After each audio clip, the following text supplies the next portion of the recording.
EV to EBITDA is often described as the most professional valuation multiple, cleaner than price to earnings ratio, more sophisticated than simple ratios, and capital structure neutral. It is widely used by analysts, bankers, and private equity firms, and because of that, it carries a certain authority. When an investor moves from PE to EV to EBITDA, it feels like progress, like they have sort of moved from retail thinking into something more serious. But that sense of safety is exactly what makes this multiple dangerous in my view. Because EV to EBITDA doesn't remove risk, it just makes it less visible. But before we criticize it, we need to be clear what it actually is.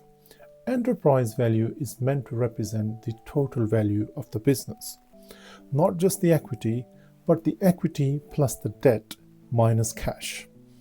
The idea is simple: if you bought the whole company, you would inherit its obligations as well.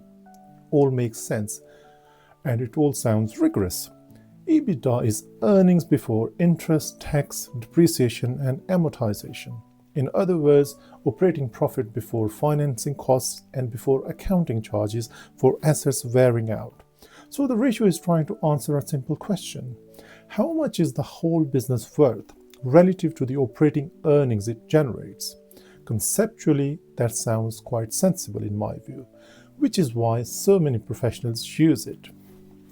But now the problem starts to appear. Let's start with the EV part. Enterprise value is presented as complete, but in practice it's often not. Many investors calculate EV as market cap plus net debt and stop there. But real businesses have other obligations that are easy to miss: deferred tax liabilities, lease liabilities, pension deficits, off-balance sheet obligations, and so on.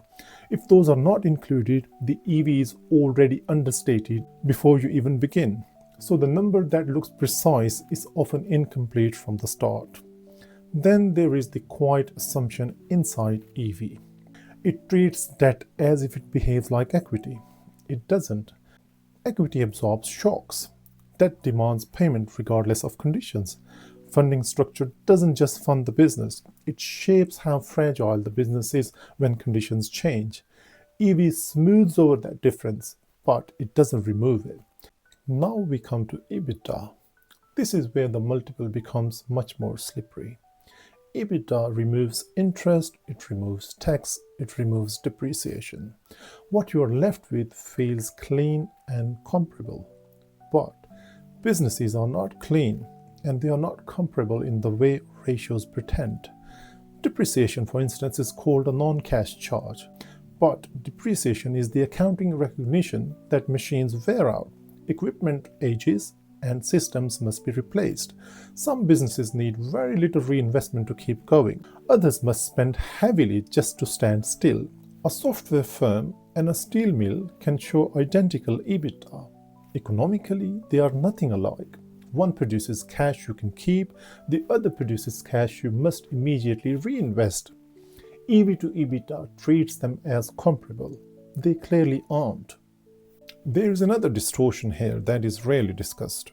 EBITDA ignores tax reality as well.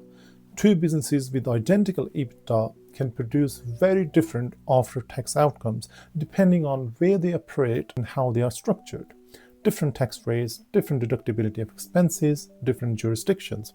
The ratio assumes pre-tax earnings convert into cash in the same way for everyone. They clearly don't. Now think about leverage. Imagine two businesses with identical EBITDA. One is conservatively financed, the other is heavily indebted. On an EV to EBITDA basis, they can look very similar, but economically, they are not even close. The leveraged business has far less room for error. If earnings fall, debt doesn't fall with it. The ratio stays calm while risk accelerates underneath. Now that is the core danger. EV to EBITDA delays your confrontation with leverage, but it doesn't remove it. There is also a behavioral problem. EV to EBITDA is often used as a shortcut instead of doing the harder work. It becomes a substitute for asking, what must this business actually earn in cash over time to justify this price? In other words, it becomes a shortcut for not doing a proper cash flow based valuation. And this leads to the most important point. What really drives valuation is not EBITDA, it is the return on invested capital, also called ROIC, relative to the cost of capital. Businesses with low ROIC tend to trade on low EV to EBITDA multiples for a reason.